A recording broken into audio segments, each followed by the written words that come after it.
ఓం శ్రీ గురుభ్యో నమ. ఓం శ్రీమాత్రే నమ. శ్రీ లలితా సహస్రనామ స్తోత్రంలోని 801వ నామం గురించి ఈరోజు మనం తెలుసుకోబోతున్నాం. ఈ నామం భావజ్ఞ అని అమ్మవారిని కీర్తిస్తుంది. ఈ నామానికి మంత్రస్వరూపం శ్రీ భావజ్ఞాయై నమః. మనం ఇంతకుముందు నామంలో అమ్మవారిని ముక్తికి నిలయంగా ఉన్నదని, మూల విగ్రహ రూపిణి అని తెలుసుకున్నాం. ఈ నామంలో అమ్మవారు భావజ్ఞ అని కీర్తించబడుతున్నారు.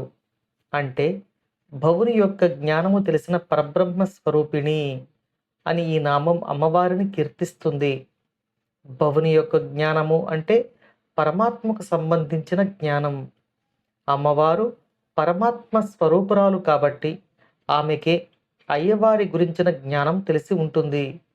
కాబట్టి శివశక్తులు వేరువేరు కాదు, ఒకటే అనే జ్ఞానాన్ని ఈ నామంలో వసిన్యాది వాగ్దేవతలు మనకు తెలియచేస్తున్నారు.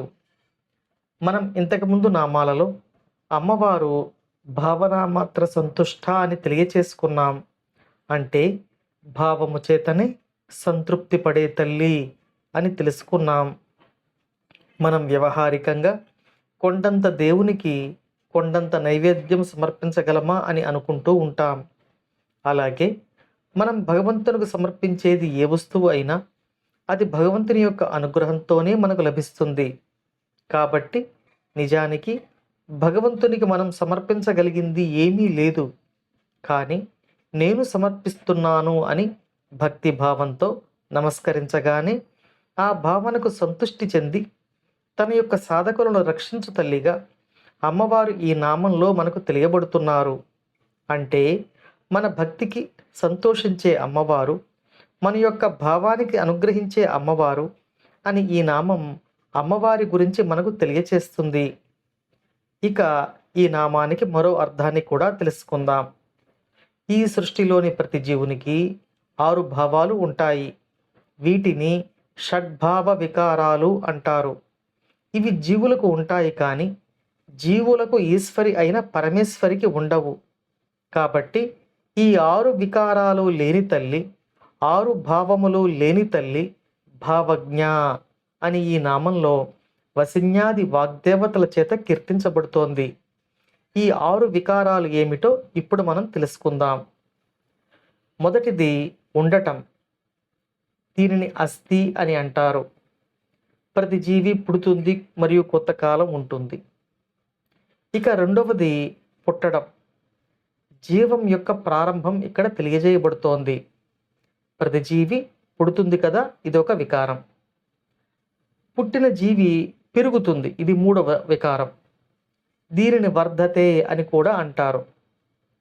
పుట్టిన జీవి కాలక్రమేణా పరిమాణంలో పెద్దదవుతూ ఉంటుంది, ఇది మూడవ వికారం. ఇక నాలుగవ వికారానికి వస్తే, జీవి పుట్టినప్పటి నుంచి పెరిగే క్రమంలో దాని రూపంలో కానీ దాని యొక్క స్థితిలో కానీ మార్పు రావడం జరుగుతుంది. దీనిని మనం విపరిణమతే అంటాం. ఇది 4వ స్థితి. ఆ తర్వాత 5వ స్థితిని గురించి తెలుసుకుందాం. తగ్గడం అంటే కాలక్రమేణా క్షీణించడం లేకపోతే బలహీనపడడం. ఇది జీవుని యొక్క 5వ వికారం. ఇక 6వది చివరిది అయిన వికారం చనిపోవడం, జీవితాన్ని ముగించే దశ. ఈ 6 వికారాలు ప్రతి జీవి యొక్క జీవిత చక్రాన్ని మనకు వివరిస్తాయి. ఈ జీవన చక్రాన్ని అమ్మవారు ప్రతి జీవికి అనుగ్రహించారు. కానీ ఈ జీవన చక్రం అమ్మవారికి వర్తించదు. అమ్మవారు ఎప్పుడూ ఒక స్వరూపం తీసుకుంటే అప్పుడు అమ్మవారు 16 సంవత్సరాల వయసుతో ఒక పరిపూర్ణమైన శక్తితో అనుగ్రహిస్తారు.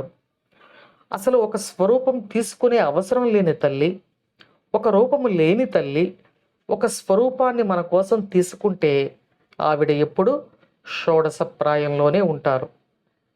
అటువంటి అమ్మవారి అనుగ్రహం మనందరిపై ఎల్లవేళలా ఉండాలని కోరుకుంటూ అమ్మవారి పాద పద్మములకు నమస్కరించుకుంటూ ఓం శ్రీమాత్రే నమః.